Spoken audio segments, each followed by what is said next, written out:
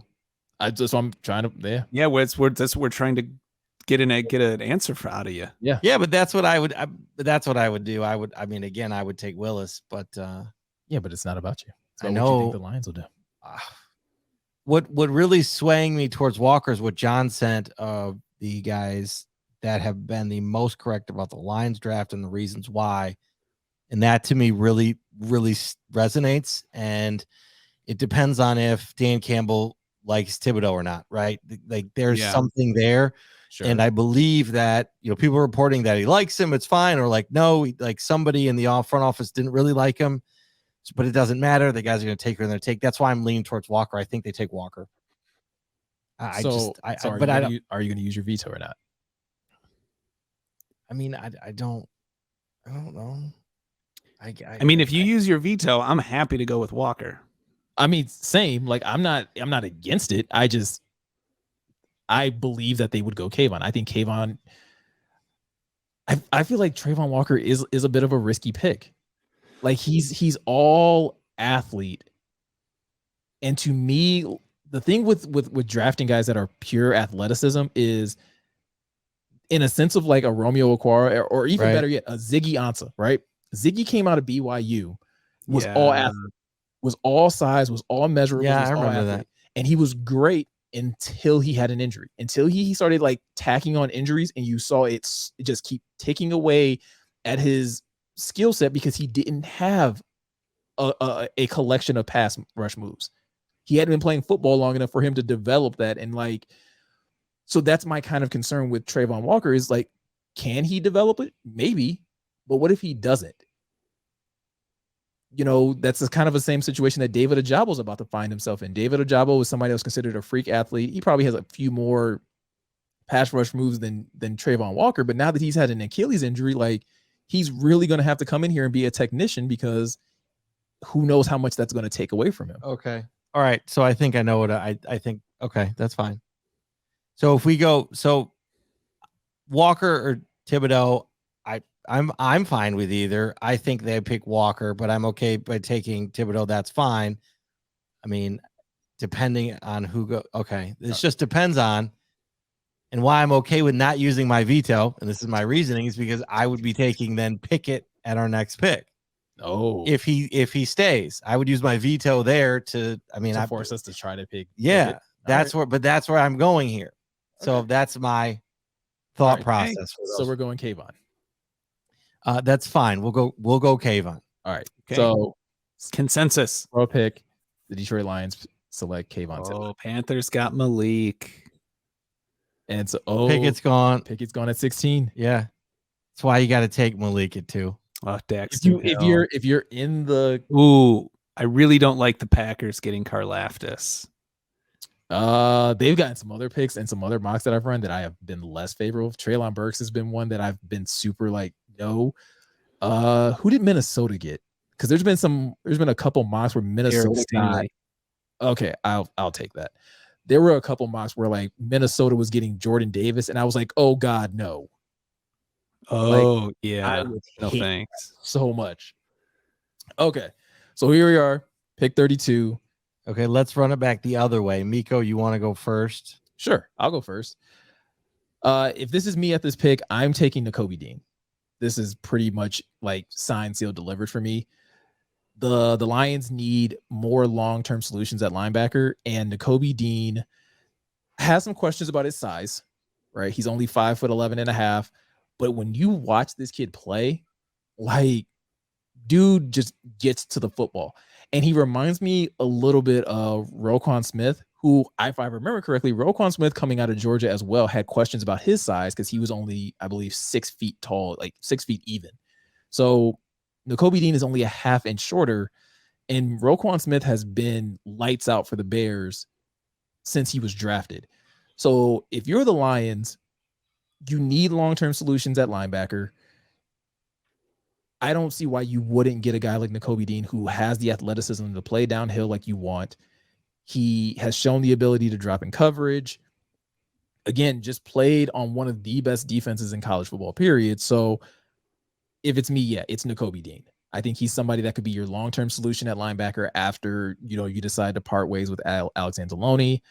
I think you could put Derek Barnes next to him, and you would have a really, athletic tandem at that position. So for me, it's like I said, it's Nakobe Dean. Okay. Dean it is. Gionne. Hello, Dean. It's really hard to argue against that because I love Dean as at 32. And as all those stats I just rattled off, we need all the help in stopping the run we can get, especially if we're not going to take Walker with our second pick. Then I think linebacker. Hold on, sorry, can you scroll up? Yeah. Let's see. If you guys want me to if you guys want me to look at a position, just say so. We can filter by position. Yeah. So. Okay. So I'll just say for me, it's kind of moot because there's just one more pick and then we pick again. So I think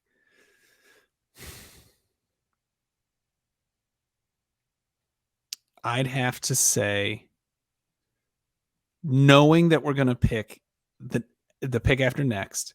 Yeah. I think I am also. Do it. Oh, this is something we didn't mention at the top of the show. Lions signed Deshaun Elliott. Yeah. So to a 1-year deal. Yeah. And so great player, hard hitter. He's been on IR 3 of his last 4 seasons. So it's only it's again with Brad Holmes, it's a 1-year contract. So again, Derek Barnes is the only linebacker on the roster signed past a single year. So I think also, come on, Nakobe Dean. I think yes. Nakobe Dean. Oh my gosh. Jeez, oh Pete. Okay. All right, fine. You guys have fun. What wide receivers are available? Sure. Let us look at the wide receivers that are available. So we have, because we're doing super fast version. Yeah. So we have Sky Moore, Christian Watson, George Pickens. I would probably stop there if you're looking at David Bell in the first round. No conversation. No. Okay, and then quarterbacks. I saw Matt Corral. Yeah. So quarterbacks, Matt Corral, Sam Howell. No, I almost threw up in my mouth.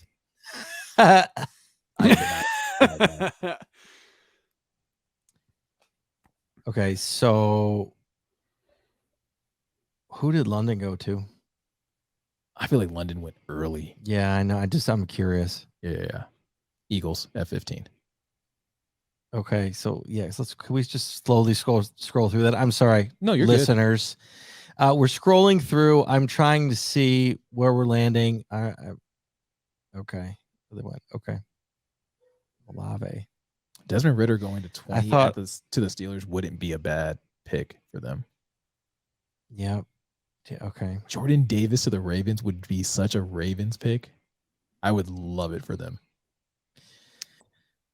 Okay, so this is interesting right here. 3 offensive tackles in a row. Evan Neal, Ikwamu. Yeah, Cross. I've been hearing Ikwamu going earlier. Okay, so all right, yeah. I want to go towards offense, right? We didn't do Malik with the first pick. If I'm the Lions, I'm thinking, okay, we need a wide receiver. Okay. 2. I know we have DJ Chark. We've got some guys, so we got to look wide receiver. So the best wide receiver on the board is Sky Moore right now. Meko.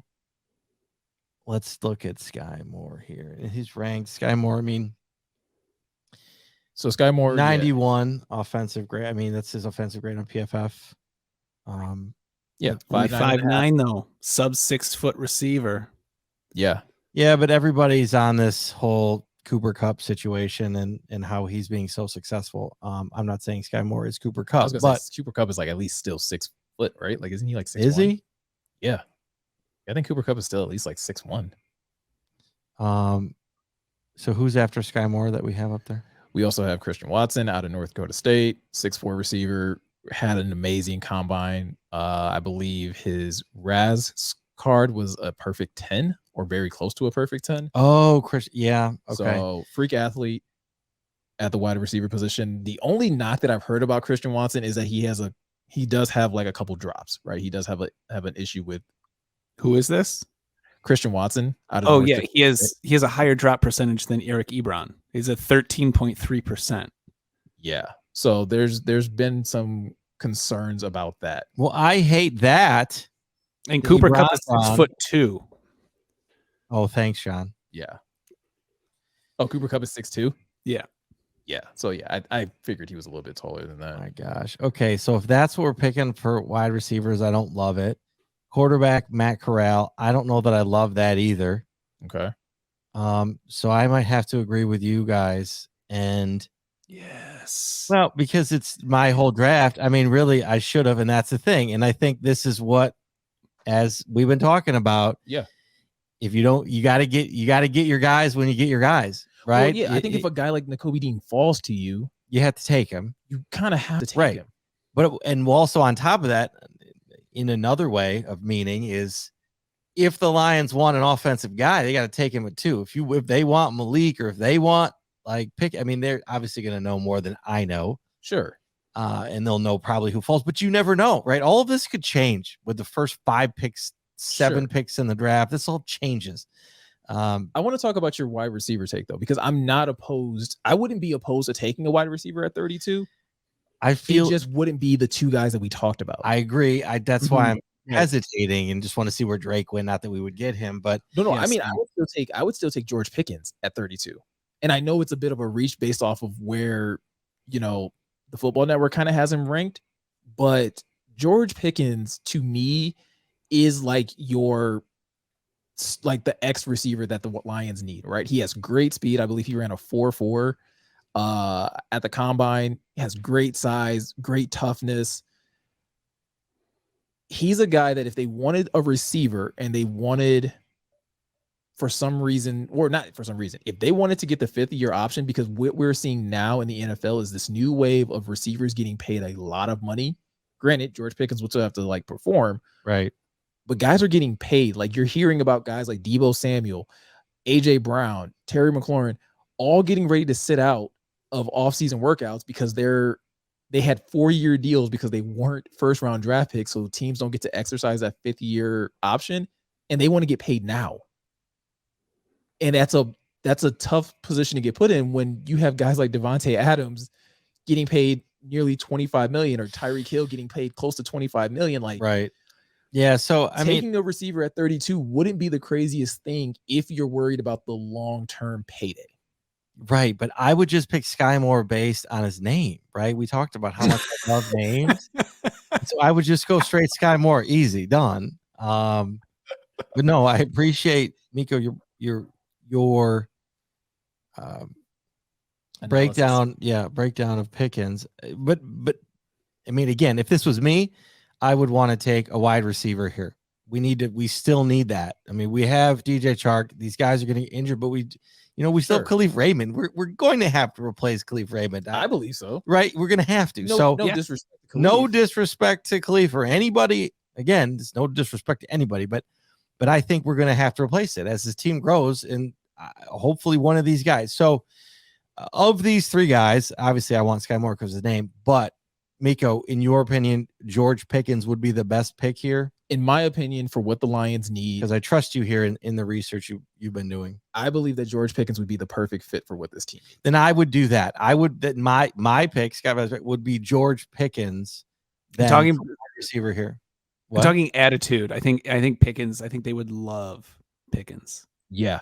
I think there's just Dan Campbell, and I think the whole coaching staff would really love Pickens. Well, here's one thing that I was just kind of peeked down and saw this in his summary or an analysis. He's a matchup problem in the slant fade situation. And I believe these are slants specifically. If we're talking about we're not moving on from Jared Goff works best with those intermediate routes. So if you can get a guy that can win off the line quickly and kind of just beat guys inside, and he has the size and strength to do that, I think he could quickly become a favorite of Jared Goff and kind of excel in that role to be able to, again, to be that perimeter receiver that they need. Well, yeah. And he has downfield capability, right? Like I said, he ran a 4.4, so he there's plenty of highlights, there's plenty of clips of seeing George Pickens go down the field, make tough catches in traffic and things like that, and jumping over guys. So that would be my pick. If we were talking about making a pick for wide receiver, that's who I would be championing. Yeah, because I don't know that. I don't know if these guys will be here at the end of the second. So you're going George Pickens. That's what my pick would be. But okay. So you guys pick Dean and I have Pickens. Yeah. So that's fine. We can go with Dean. I'm just gonna, for the record, sure. Scott had these guys. Well, listen, it doesn't matter. I'm just like Gionne pointed out, right? We have another pick literally right after this Jacksonville pick. So we're gonna lock in Nakobe Dean. Yeah, let's lock in Nakobe Dean, and I'm hoping one of these wide receivers sticks around. Okay. So we're back right back on the clock at 34. And this is where, for me, like, this is where the mock draft gets a little tough, because you have the guys that are on the board, but like a lot of these guys that are further down are going to go. Right. You're going to start. Kenneth Walker's still on the board. Yeah. You're not going to see a running back go in the first round this year. I don't believe so. Kenneth Walker.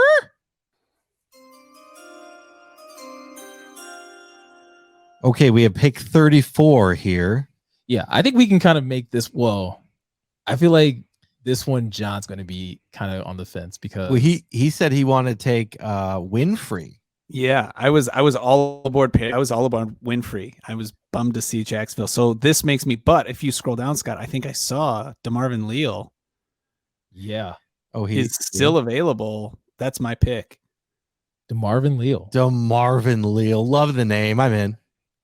I like DeMarvin Leal. He was somebody that was projected to go. He was at the start of the college football season. He was one of the guys that was considered to be the best defensive tackle. And then Devontae Wyatt and Jordan Davis happened. And then he just kind of like slowly like got pushed down the list. Mm-hmm. John, I'm sorry to do this to you. Uh-oh. But if Scott is still on the wide receiver train, veto. If Scott is still on the wide receiver train, I'm going to probably join that train with him. Really? Wide receiver train. Choo choo. We need offense too. You're going to veto IDL for wide receiver. I thought you were going to veto it for safety. This is the thing. We just traded for a safety. So these are the two things, right? So for me, yes, it does come down to Lewisine and or just picked up a free agent safety and George Pickens. Thank you for the correction. Even though we picked up, you're welcome. Even though we picked up a safety, I still think, like linebacker, we still need a long-term solution to play next to Tracy. Mm-hmm. I don't know that Will Harris is that guy. They're talking about playing him more at corner. We don't know if DeShon Elliott is going to stay healthy. So if he can't do that, then the likelihood that he's the long-term solution isn't very good. A guy like Lewisine is a guy who could come in, and if he plays well, could get early starting time. And the way the Lions sometimes play their secondary, where they have three safeties, maybe you bring him in to kind of play closer to the line of scrimmage. Lewisine is a great tackler. He's a great hard hitter, very similar to DeShon Elliott. So, you have that potential of him being that guy and being your long-term solution going forward. And I would really like to make that pick. But a part of me is in the same camp as Scott here, where I do think they need a long-term solution. And I feel like the drop-off in wide receiver talent is kind of steep after you get past Sky Moore, Christian Watson, and George Pickens.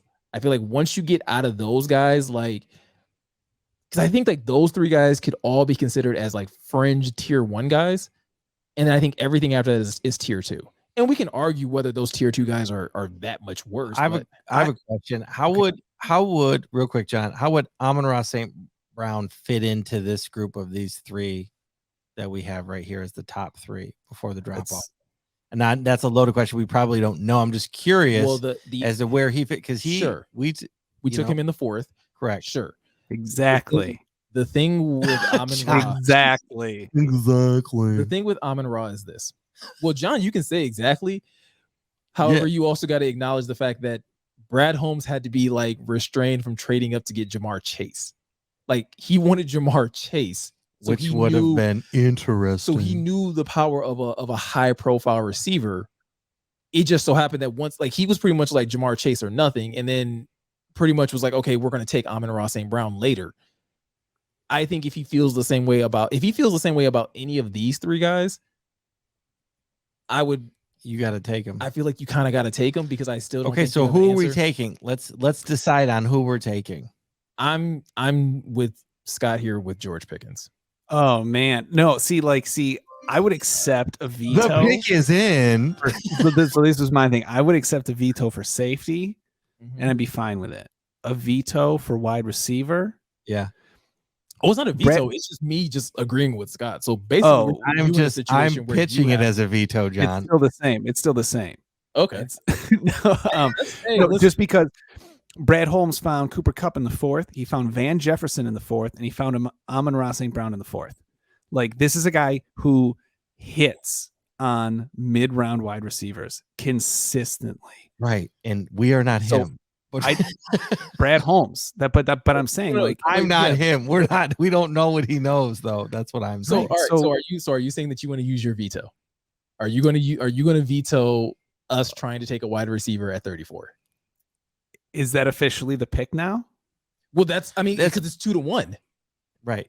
If Scott and I are both going receiver, remember, both going you guys, Pickens, you'd have to use a veto. You have to. Yes, I officially use my veto for wide receiver.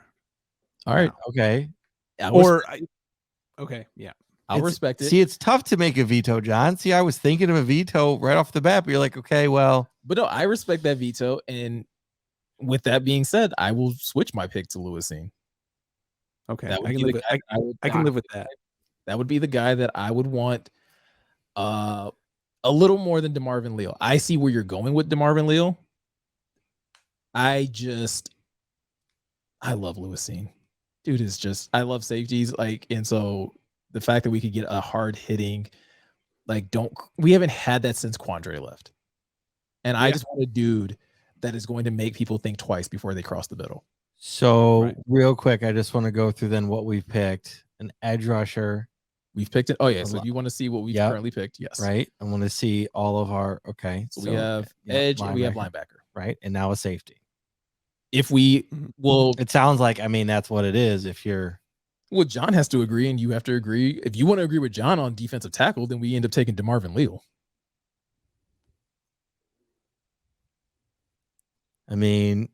At this point, safety does need help. Mm-hmm. Consensus.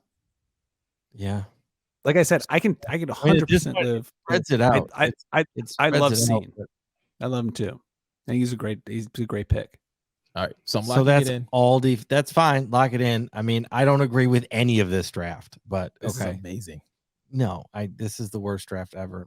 We're doing the second one. So I'm so curious then. Like, I appreciate everybody we got. I'm just saying there's Muma. Dang. Yeah. Wow. Muma's gone. It's just an offensive led league. I know our defense needs to be cleaned up, but I feel like not even cleaned up though. Like, to John's point, to like the numbers he rattled it's terrible. It's bad. Pretty bad. Literally the bottom of the barrel. Okay. So all right, here we are at pick 66. So the bottom of the barrel by Gionne Hendrix. We've gone all defense, right? We've got an edge, we've got a linebacker, we got a linebacker, we got a safety. Where do we think the Lions do they stay all defense? Do they finally look at the offensive side of the ball? Like, give me somebody on the offense now. Okay. What position do you want to look at? Do you still want to keep looking at wide receiver? Yes. All right. Wait, are we in the 4th round yet? 3rd round. Yeah, he's gonna switch it up and get somebody in the 3rd round. All right. So these are the guys that you're looking at in the 3rd round. You have Calvin Austin the 3rd, Khalil Shakir, Jalen Tolbert, Kyle Phillips, Wan'Dale Robinson. Yep, obviously Robinson because of his name. I'm kidding. I'm just, I love the names. John, I'm interested in what you're thinking, because Velus Jones Jr. You've been very defense focused. I'm curious if you're still thinking defense or if you're No, I actually really like Robinson with this pick. Really? Mm-hmm. Wan'Dale Robinson, 5'10", out of Kentucky. 5'10". Yeah. What do they say? His old slot. Oh, he's a slot. Okay. According to PFF, I mean, he's a top ranked. I mean, PFF, he's a top ranked wide receiver, 91.3. Yeah, so but he plays. He's not going to be taking St. Brown's job, though. Yeah, I don't know. That's my only concern with Wan'Dale Robinson, right? That's fair. That he's a slot receiver. And even though Amon-Ra can play inside or outside, I still think they would prefer to have him inside. Predominant. And I think, honestly, I think they're going to put a lot of those guys in the slot. I think you'll see Chark in the slot. I think you'll see Amon-Ra there. I think you'll see, obviously, they love to flex out TJ there sometimes. They love to flex Swift out there sometimes. I don't know if you can pick a guy that just predominantly works in the slot. Yeah, no, agreed. What do you guys think about the potential of them taking a running back this high? Who's left in the running back room? So I think we can. The guy I would look at is Breece Hall, right? Breece Hall, as of right now, granted he's falling. Like, I would not expect him to be here in the actual NFL draft because he's considered like either running back 1 or running back 2, depending on preference. So why is he here? Because there was a run on other positions. Well, if he's here, then that's a no-brainer. You think as in zero brains?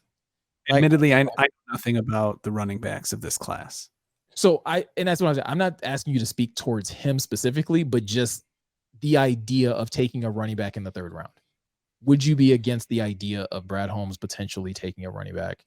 Or do you think it would be something that they would even entertain as far as taking a running back in the 3rd round? I don't think they would. I think, yeah. I mean, it goes to Scott's point. I mean, I don't regret seeing, but at the same time, looking at who's left at wide receiver, it's rough because I really do think wide receiver, it needs help more than, if we go offense, I think we go wide receiver, but looking at who's left, I don't know. Keep in mind, they have a second pick in the 3rd round at 97.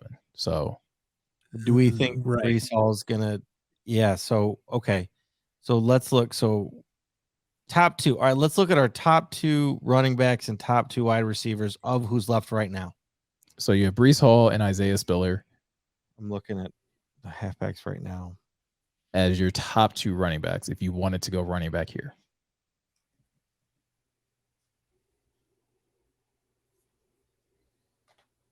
And then if we're talking wide receiver, your top 2 receivers are Calvin Austin, who had an amazing Senior Bowl, but he's 5'8". So you're essentially drafting Khalif Raymond. Yeah, no. However, so from everything I've heard about Calvin Austin, yes, he's smaller, but he's not necessarily considered to only be like a slot receiver. They believe that he has. How much does he weigh? 170. Because I'm just where I go with this is like, obviously Debo is his own person, but Debo's used in so many different ways. Sure. I don't think Calvin Austin is a guy that you would use in a Debo Samuel role. No, Debo's bigger. I mean, yeah. Well, yeah, he's a little more stocky and things of that nature. That's why I was asking how much he weighed. Maybe it was just like a sort of. So if we're talking wide receiver, the 2 guys that I would specifically target would be Jalen Tolbert out of South Alabama. Smaller school guy, but again, he could be your X receiver, 6'3", 190. Yeah, I do like Tolbert. He can play X or Z, so that's really good. And then the other person would be Alec Pierce out of Cincinnati. Again, another guy, 6'3", 213 pounds. He also can play the X, can also be a big slot. Those would be 2 guys that I would look at if we're talking about taking a wide receiver here. And I would probably lean. I've heard Eric talk about Alec Pierce a lot, and I heard him. And I think if we're talking about Cooper Kupp comparisons, it sounds like he has like a little bit of that in him. So the thing I was looking at, considering since we are pretending to be the Lions, and we love and Dan Campbell loves his wide receivers who can block. Alec Pierce has a much higher run pass blocking grade than Tolbert. That's what I like to hear. There you go. I'm with that. I really think we need a wide receiver here. All right. So I would go for Pierce. I'm cool with Pierce. Yeah, Pierce, Tolbert, but with the blocking stat, John. Thank you for that. Mm-hmm. All right. So with the 66th pick, the Detroit Lions are going Alec Pierce. A little bit of a reach. They had him. The draft network that's fine. Rated at 127. But we needed to get our guys when they're there. If they're there, you got to get them. Well, that's the cool thing about the draft, right? Like, there's going to be reaches. There's going to be. You're going to have to, and then it changes the rest of the draft after. Sure. In these sections. Okay. So Troy Anderson. So this is the thing, right? About linebackers. We've already said that they don't have a lot of them like locked in for the future. And I'm going back and forth about taking two. I go back for because there are some really good ones, right? Troy Anderson is a good one. Channing Tindall, another linebacker out of Georgia, is a really good one. Let me filter this out a little bit more. Brandon Smith is a good one that we could get later. You know, I've heard some good things about Jojo Doman. So there's Damani Clark. You know, he's having back surgery, but he's another guy that I've heard good things about. Mm-hmm. If we wanted to go linebacker again, if we thought they would go linebacker again, I think they would go later. I don't think they would go two linebackers this close together. What is the value? Who's available? I keep seeing tight end in like the 6th. Who's available at tight end now? Oh, talk about a reach.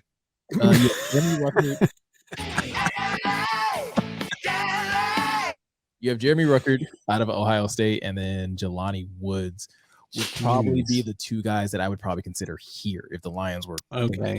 I don't know enough about them. Yeah, so Jeremy Ruckert is a little more block focused. He is a threat in the pass game, but I think he's considered more of like a little bit more of a blocker, probably a better, red zone target. I don't know if he's necessarily. I think he could take Brock Wright's job. I think as like tight end too. Okay, I think he can absolutely do that. Jelani Woods is a little more like he's your freak athlete, right? They do say he's a little raw, but I mean he has great size, almost 6'7". How are his hands? I like those soft, large, supple hands. Supple, large hands. I don't know. You have Ebron. I need the furthest thing from Ebron, please. So to the Draft Network, they describe his hands as Wood swallows up the football on most targets, but he isn't without the occasional drop or bobble. When his hands are aligned, he firmly snatches it with his massive mitts. There's some consistency that I believe will come as he continues to grow at the position. But you're looking, in this situation, you're looking at a tight end too. You're looking at a tight end too. I don't know how dependent you would be on a tight end to I think you're looking for a guy that can come in and block and occasionally do some stuff that Brock Wright did, which is basically like TJ distracts everybody and you get the occasional open touchdown. I do like the idea of tight end here though. The other position I would probably consider looking at here is offensive line. Interesting. Okay. Who's available? Guard. So, if we're looking at interior offensive line, we have Cam Jurgens,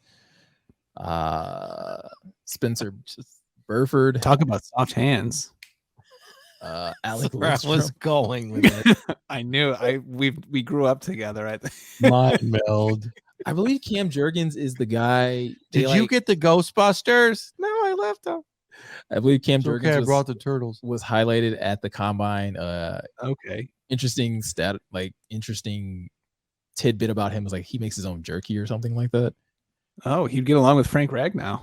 Yeah. Oh. The only problem, it looks like Cam Jurgens plays center. Yeah. Oh, okay. So doesn't mean that he can't play guard, but they kind of have him as a developmental center. I do. Between these two positions, which would you prefer to focus on? Tight end, offensive line. Should we look at corner here? Sure. Yeah, who's left on? Yeah.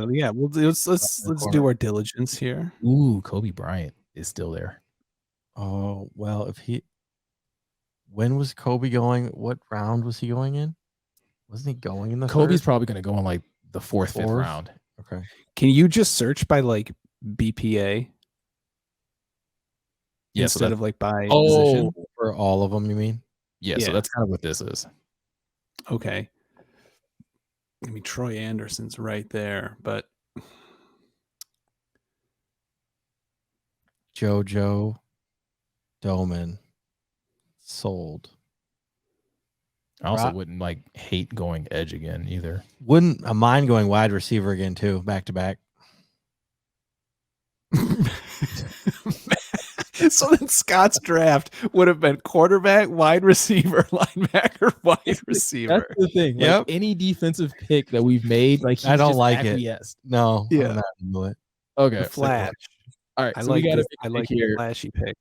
Do we want to? No, not flashy. Just which the offensive side of the ball. I guess there's some of these guys that are listed as offensive tackles. Maybe they could play guard. I don't know. But then again, well, just having a project. I am fine with going tight end here. So okay, yeah, I am too. I am fine with going tight end. Offense. There you go, Scott. Offense. So it just becomes it just becomes a conversation between Ruckert or Woods for me. I'm looking right now at PFF.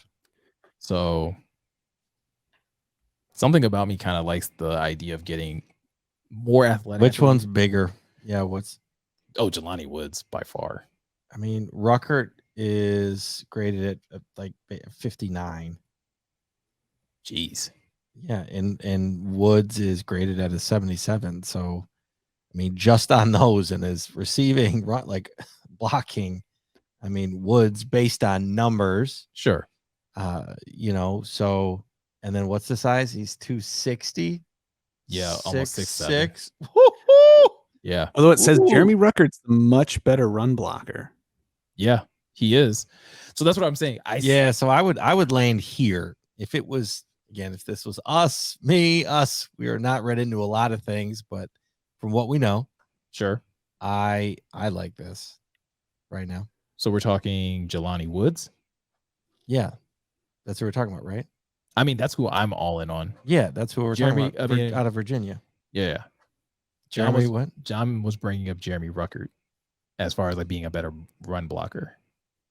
He's the higher grade. Yeah, the higher graded run blocker between the two of them. Ruckert run block. Okay, 68, but his receiving's 50. Is like PB is 50. I mean, yeah, I like to think that. Yeah, I mean, Jelani Woods is seen as a developmental tight end. Ruckert is at least seen as a starting tight end and a featured move piece, according to the Draft Network. So again, we're going off of their evaluation. And Ruckert's out of Ohio State. Yeah. I think if we're drafting a tight end too, I go with the better blocker. Yeah. I mean, I like the athleticism of Jelani Woods is very enticing. But considering this is a team that loves to run the football, yeah, I kind of would lean. Who do we think Dan Campbell would pick, right? Jeremy Ruckert. Yeah, then that's who they'll take. So Jeremy Ruckert? Yeah. Right. Yeah, I'm fine with that. Let's lock it in.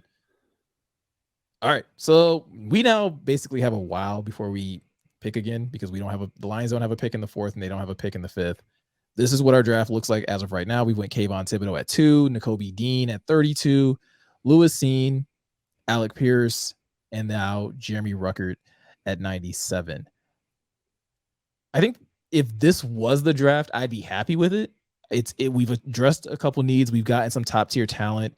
I believe with the first 3 picks, like you've gotten some very good, talented players at key positions of need. Yeah.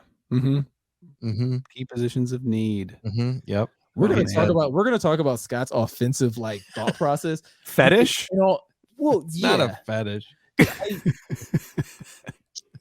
I understand I understand maybe picking Malik Willis at 2. It's the like need to want to continue to stack on offense. If when you your pick Malik Willis terrible. at 2, I don't care what you do with the rest of the draft. Honestly, like I wouldn't have cared. Wow, I wouldn't have cared.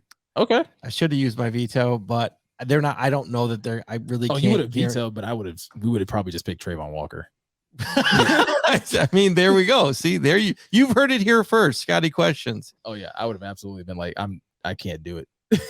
Well, now let's look at who's available. When they do pick Malik at 2, or like, what are we gonna say? I already saw a guy that I want. But I'll look at offensive line because Gionne asked. Oh, there's a guy at offensive line that I would like as well. Paul, I like Chris Paul. I lean towards offensive line here, obviously. Okay, so I will show you guys. Like, there's a guy that I'm leaning towards that's on the defensive line, and that would be Mr. Haskell Garrett. Oh, those are both. Those have Now we have a pick within. Yeah, we have 4 picks later. We have another pick. Oh, so I would take the one. Yeah, I would take Garrett. I don't think Garrett's going to be there at 181. Okay, I trust you on this one. So yeah, I would do Garrett, and then Chris Paul. Yeah, if he's there. Yeah. Oh, let's try it now. Let's do it. Please be there. Please be there. Please be there. Chris Paul. Nice. Woo. So we get some defensive line help. There you go. And we get some offensive line help. I've heard some good things about Haskell Garrett. I think there's a couple of analysts that are out there that's like, yo, he could be like a late round steal. He has really good size. And I think he can play alongside either Aleem or Levi and help, kind of. We have 127 coming up here. Bolster that defensive line. Okay. I think we have one more pick after this, right? No, I think this is it. No, we do not have a round 7 pick. Oh, so this is our last 6th-round pick. I believe so. Yes. Oh wait, no, our 7th was a conditional pick that we lost. Lost. Okay. Wait, I thought we still had it. I'm looking at a mock now, and we have 7. No, we have 234. No, they took it. That was news. They stole it. Well, one could argue, but supposedly it was a conditional pick, and what was it, Meko? Conditions were not met. Conditions were met. Conditions were met, and so we don't get it. Yeah, and Denver gets it. Yes, and it was for the Trinity Benson trade. Yeah, right. Oh, yeah. So that could have been so far. I feel like that's the only like tangible stain on Holmes's record. Is Trinity Benson correct? Yeah. Well, I guess not Trinity Benson in and of himself, but what he gave up. Correct. Well, yeah. I think let's get this pick done, and then I want to like dive into that because let's get this pick done and let's do one more draft with Malik going at 2 and see what happens. If we can do it quickly, and that I will run through it because I won't care what happens. You guys can pick the rest. I just want to see what falls out of it. All right. I'd be curious to see. But so then I'll say what I want to say about Trinity Benson then. Okay, fine. The thing with the Trinity Benson trade is like it's going to be interesting to see how hard-headed Brad Holmes is because you traded for Trinity Benson, and while we're all saying like, hey, they need to get another wide receiver, it would not surprise me if the Lions didn't. If they went through this draft and just didn't pick another receiver, I wouldn't love it, but you have your top 3 receivers are solid. Chark, Amon-Ra, Josh Reynolds. Then you have Cephas coming back, who I think he will compete heavily for time. I hope so. He's got to stay healthy. I really am a Cephas fan like Gionne. And then Gionne loves Cephas. Khalif Raymond, produced in his limited role, not even his limited role, like in his role as far as, being more prominent. So I could see why they would still like him. And then you have Trinity Benson. And is Brad Holmes going to be stubborn and like, no, this guy can actually work? And then you have Tom Kennedy. Like, I just don't know. Because if you draft a guy, you have option. I think they're going to draft 1. I don't know that they're going to do more than that, but I agree. I think they should draft I think 1. They have to draft 1. I think they should. I don't know if they even, like I said, I don't know if they have to, but you should. I'll correct my words. They should. I believe they should draft. Well, because this is the thing, right? Outside of DJ Chark, who's your other X? So if DJ Chark gets hurt, you no longer have an X. Yeah, bye. So, or Josh Reynolds turns into your X, and I don't know if you really want Josh Reynolds playing X. Bye. So that leaves us to our last pick. What are we thinking here, guys? Is there a position that kind of screams out at you? Yes. Long snapper. Now. Kicker. Yeah, just kidding. Okay. Fullback. Do we address cornerback? Since we talk fullbacks? All draft. Any fullbacks on the board? The closest fullback you're probably going to get is I'm being facetious, but I'm curious. Is Connor Hayward. That's the closest you're getting to a fullback, in my opinion. And I'm not taking. Listen, jokingly, I've been taking Connor Hayward because I would love to have right here. Oh yeah, I know. I mean. Oh yeah, I've been taking him here. Like that's kind of a homer pick. Yeah. And I just think he's kind of a Dan Campbell guy where Dan Campbell just would love what he does. Sure. But if we're being serious, I think Holmes, what Holmes is gonna do. Right? I think they could look Dan corner. Campbell was picking, he'd pick that, right? I think they would look corner. I think they could definitely look corner. Okay. Add a little bit of depth there. I think they could also look at receiver again. I think there's some depth there that they could kind of explore. I mean, these corners that are all here, I mean, this is the thing, right? When you're picking this late, you're kind of looking at potential practice squad guys, and maybe you get a gem. Maybe. So I don't know. All right. So there's no one I'm pounding the table for. I kind of like, or at least reading the profile of Mekhi Wright. Kind of like him. He's a nickel. He's a slot corner. So again, kind of a built-in position that he can kind of you have somebody that can play that position. Played on Oregon's defense. So it would be a bit of a reach, but I mean, all these other guys. Chase Lucas is another guy that I think I heard. He's a rank. I mean, 71.8. Yeah, right. Yeah. Chase Lucas was a guy that I think PFF had in their article as somebody who will get drafted higher than people than they think he will. But he's got a high run defense at 75.6. Yeah, the 68.6. So that's a guy I would look at. John, I know you were talking about maybe getting another linebacker. I don't know. There's a Sewell available. Ooh, Nephi Sewell. Jeez, Pete's. Any running backs? Yeah, I was gonna say, what about running backs? I would look at an RB. I'm fine with Lucas at cornerback if there isn't someone who's kind of standing out. Yeah, Lucas. Nobody really stands out at running back for me. Hey, who's got the best name? Let's go through all the names. Let me see.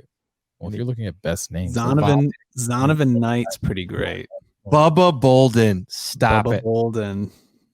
Stop it. If we're looking at names, it's got to be Smoke Monday, but he's gone. Smoke Monday is there. Right here. He's right. 100. Let's get him. Yeah, no, not letting you do that. Smoke Monday. We're still acting as if we're the Lions. So fine. No, you pick Smoke Monday and then you trade future picks to get Joey Blunt right after him. Yeah, for me, it kind of Quizziton business. It kind of goes into corner linebacker, or I think corner. I think corner, just because we didn't. Why wouldn't you fill that room up? Right, we got to. You're going to injury. Who's going to make it? Who's not? I want you to fill that room. Get in some competition. Get a body in there. Okay. So corner, I'm cool with Lucas. Yeah, with Chase Lucas. Yeah. All right, John. Yeah. Okay. All right. Okay, so we got through it. We made it through.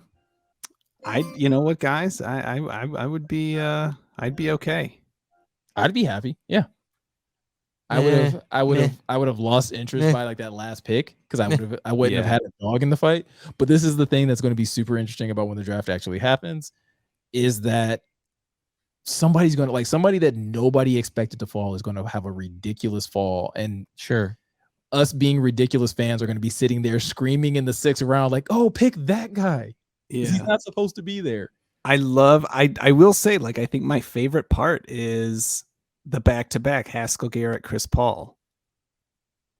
I think for late round value, I think adding to 2 units that low key need improvements, low key need to be bolstered, and you're getting 2 guys that don't have to be immediate impact players, but like they can develop and potentially be, really good for you down the road. Yeah, I agree. I think this, from what I'm seeing here, I agree. I think this is a safe draft, right? So the way in which we're talking, I think this is a safe draft. With the picks we made, it's safe, right? Yeah. Not a ton of risk. No, I think playing it safe. You're getting the people. I mean, and that's what I think they probably should do. Not exciting. Well, obviously, I'm here for entertainment, but I get it. I mean, I wouldn't be. I think this would be great. I honestly, I don't see an issue with it. It's not what I would do, but I'm not the GM. So, well, I go back to what the draft was last year, right? And I'm trying to think if there was at any point in time during the draft where I was screaming at my TV like, "Oh, take this guy." Actually, it was in the 2nd round, actually. And it was when they took Levi, and I actually wanted JOK, who went to Cleveland. I wanted the linebacker, and they took Levi instead, which I didn't hate. I just was like, "Oh, JOK is not supposed to be there." Sure. Like that was a guy that was like, "Oh, he's not supposed to be there." There was a lot of talk about him going, late 1st, early 2nd, and he was like right there in the middle. And I was like, "Take him. He's not supposed to be there." Mm-hmm. And they didn't. And so that's going to be the interesting thing about watching this all unfold, because for us doing a simulation, okay, cool. The first pick is like the easiest, quote unquote. But then it's like at 32. Like, does somebody fall at 32 that you didn't expect? Right. There will be players that always fall, and it's no simulator can predict it because it's rumors, last minute stuff, people calling people tricking people to get these players to fall, to get who they want. I mean, the stuff, and probably like that, like the tricks around this that they do from team to team. It is a whole song and dance. Well, because there's been mocks that I've seen and that I've even run. Devontae Wyatt falls 32, and like I don't care. Like, I'm taking Devontae Wyatt. Like, yeah, exactly right. Okay. Well, back to what you said, I think before we started recording, Meko, like, who could have predicted the Lions trading up to pick in the back-to-back in the 4th round last year? Right. Like, that's to our audience, that's one of the reasons why we just took trades off the table. Because you could make any trade and whatever, but to just the unpredictability of it, like, there was that look, someone posted it on the Lions sub last year when it happened, because we up jumped the Eagles. Apparently, when we took, who was it? We jumped up to, so we picked Derek Barnes and then jumped up to get St. Brown. Oh, we picked St. Brown, and then jumped up to get Derek Barnes. So we picked St. Brown, and their war room looked like ours after Sewell fell to us. Like, we picked Derek Barnes, and like they were pounding the table, and they're like, yes, because they knew the team we traded with did not need a wide receiver, and they're like, we're getting St. Brown, and then we trade up, and it just went from just joy to just like shell shock, like what just happened. Just the air sucked out of the room. It was a great video. I'll see if I can find it. And Amon-Ra is another guy who he fell to the 4th, but there were people that didn't think he was going to be in the 4th. And that was a guy. So that was a guy that I was pounding the table for, because like a lot of Lions fans, I was like, we need a wide receiver. We need a wide receiver. And I'm looking at the board like Amon-Ra St. Brown's. They're like, pick that kid, pick him. Because he's not, again, another guy that's not supposed to be there. And fortunately, that's a guy that they did pick. So that's going to be the thing that's going to be super interesting about the draft, is the unpredictability of it all. Can't wait. Speaking of that, John, do you have 5 minutes? Can we run through one version with a Malik version, please? If it's actually please. We will run this super quickly. Okay. We won't have a ton of discussion. Since Scott is saying, man, we going all the way, baby. We about to celebrate. Why? Because the Lions won a game. Perfect. That's how I celebrate after we draft Malik. So Scott is saying that he is not going to have a ton of say so. So John, after the first pick, I would pick that. You and I have at it, and I feel like this should go pretty quickly. That's what I'm thinking, and that's how we get in and out here. I'm just curious. I'm curious to see if Malik goes at 2, what that does. How we build the team for the top. There. Well, I just want to see where the top 10 falls too. I don't think it's that different though, because he's going to get 2. But I'm curious. But let's just see. All right. However, I do think who is that? I think I texted you guys this. Was that Schrager or who made the comment? It was on no. Oh, Evan Neal going first. All right. Well, okay. This is the. We already said it. We said we were going to do it. We said we were going to do it. I don't have time for another one. No, but I'm just saying at this point we all know you're taking Aiden, right? Yes, the Lions would probably take Aiden. Yes. So this is going to be crazy. We said we're taking Malik. So you and obviously Aiden goes there. Interesting. So what I was saying was that Schrager said. If the Lions take Willis, then expect a huge run on quarterbacks as everyone's just scrambling. It would completely change. What other quarterbacks in that round, Meko? Did we just see that? Typical ones. Desmond Ritter went at 20 again, and then Kenny Pickett went at 16 again. Stingley still went. Karlaftis went to Packers again. Yeah. I mean, that's going to be so funny. Well, all right. See, now this would be funny if the Packers went edge and interior offensive line and didn't pick a receiver. I just don't think that's okay. That would make my day. All right, John. What are we doing here? Pick 32. It's basically the same setup. Love this. I love you two watching you work. Watching you work. I mean, then let's go. Wait, is Dean still available? Yeah, Dean's still there. Yeah, I should have just done this the whole time. Did we do David Ojabo? No, coming off that injury. I don't know. They still need an edge. That's what I'm saying. The Detroit Lions are on the clock. Go Winfrey. Go Winfrey? Yeah, sure. All right, let's go Winfrey. The pick is in, and the Detroit Lions select Winfrey. All right. Now what you're thinking? I mean, Scene, I think. Scene over Dean? Oh, Dean, I forgot. Ooh, I think you got to take Dean here. Dean, yeah. You used your one and only pick in this draft. The Detroit Lions are on the clock. I would go Scene. I would probably go with what? Do it. Scene? Yeah. I have never seen that before. I think linebacker's deeper, so I think you can get a good linebacker. Sky Moore, there he goes. Bye-bye. In the third, I think we would still get lucky with a solid linebacker. Matt Corral goes at 58 to Green Bay. Wait, Matt Corral went to Green Bay? No. Wait, scroll down. Who went to? Oh no. What happened? Oh John no, John. Sorry, Atlanta. Oh no. What? It's a linebacker. Kenneth Walker is there. Yes. And I would pick him at 66.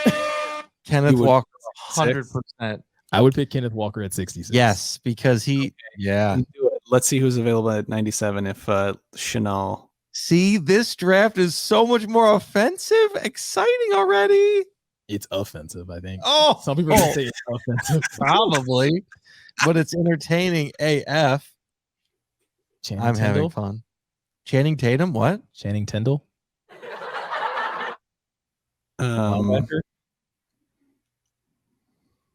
Yeah, Tyndall. The Detroit Lions are around the clock. Sure. All right. So we're going Channing Tindall. Tyndall? Out of Georgia.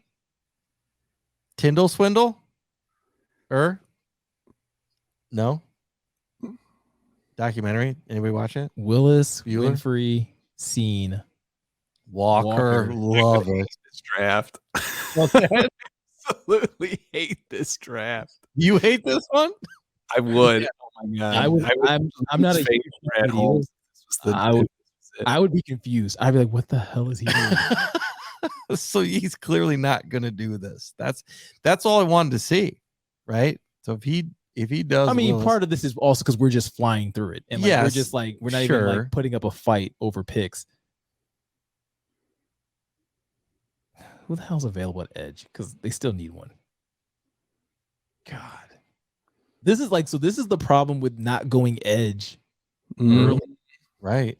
Scott, it's a jeez. I mean, one of these guys could maybe be the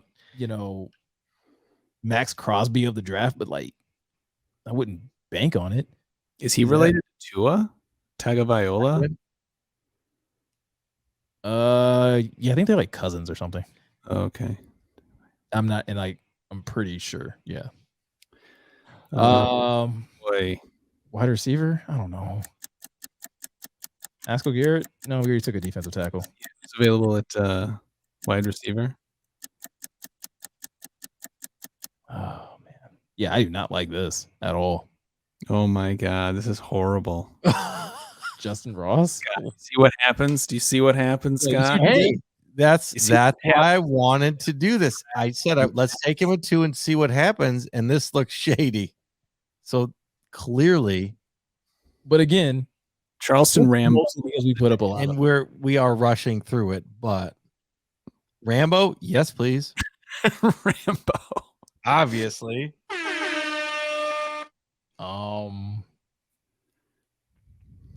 I'd almost want to go back to Chris Paul. Yeah. Okay. Yeah. Let's do it. Sure.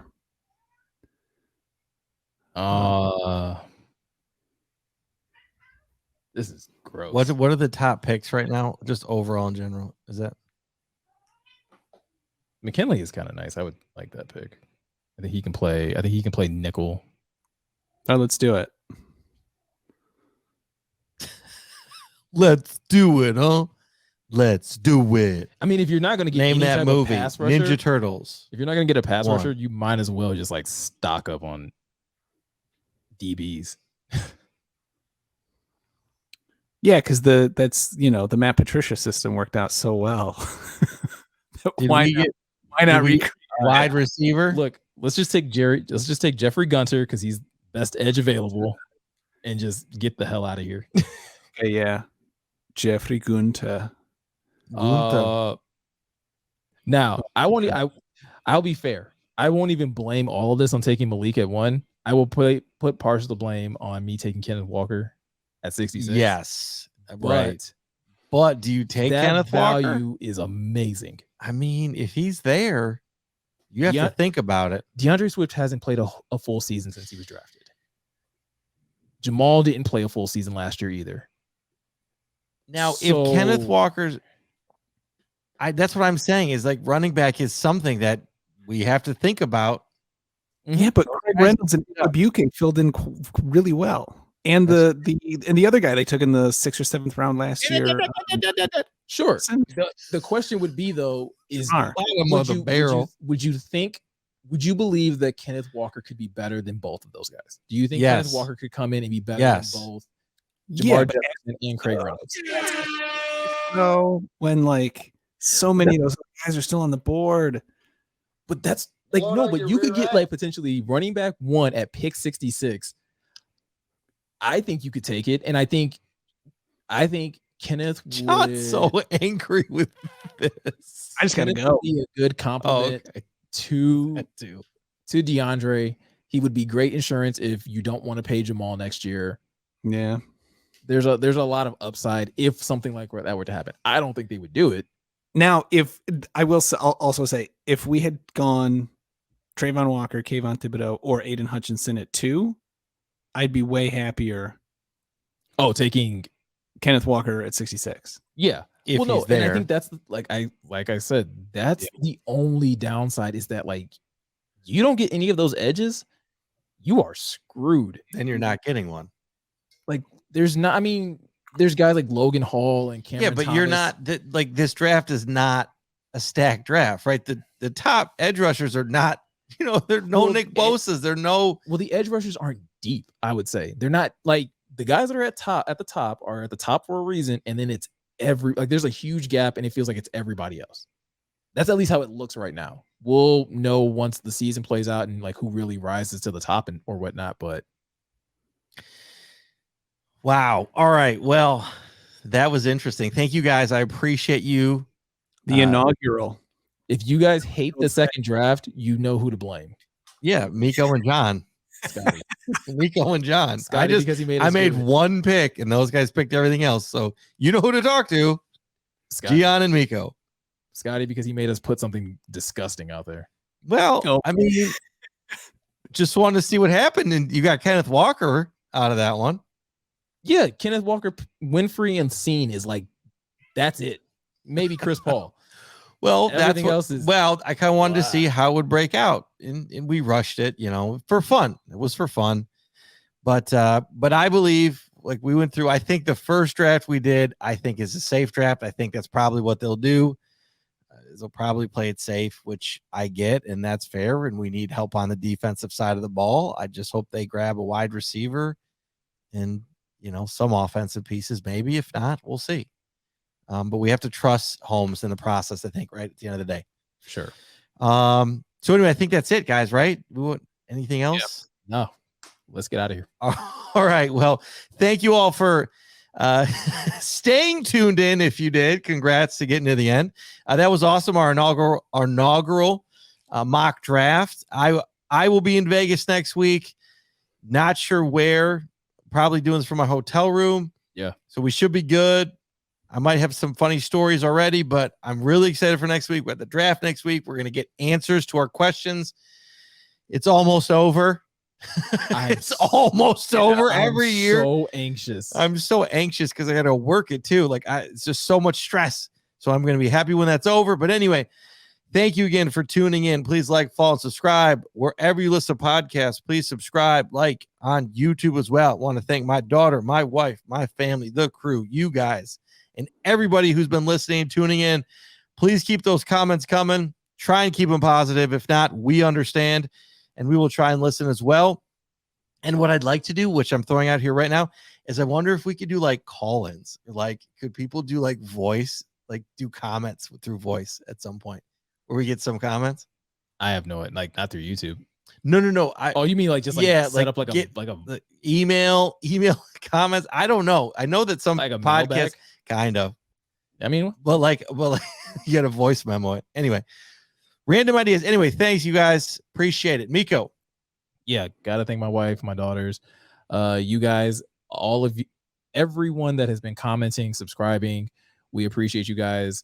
You guys have been just awesome. Winners. You guys have been awesome to engage with. You guys have a lot of amazing feedback. So keep up with that. We read every comment. We try to answer as many of them as we can. So continue to pour all that stuff in.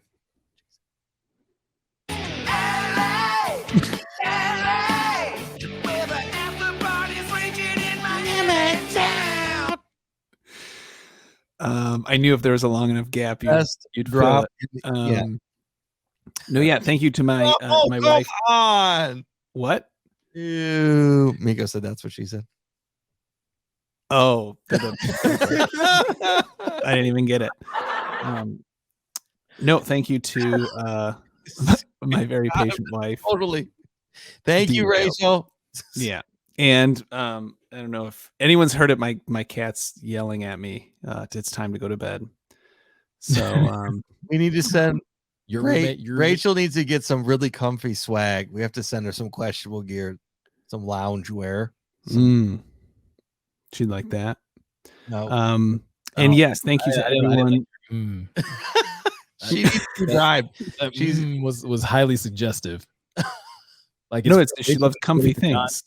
Comfy things. She's a Taurus. It's all about comfort. Right. So we got it on the way. So too. Anyway, yes, thank you to everyone who is engaging with us and buying what we're selling. So to speak. No, and literally, figuratively, and literally.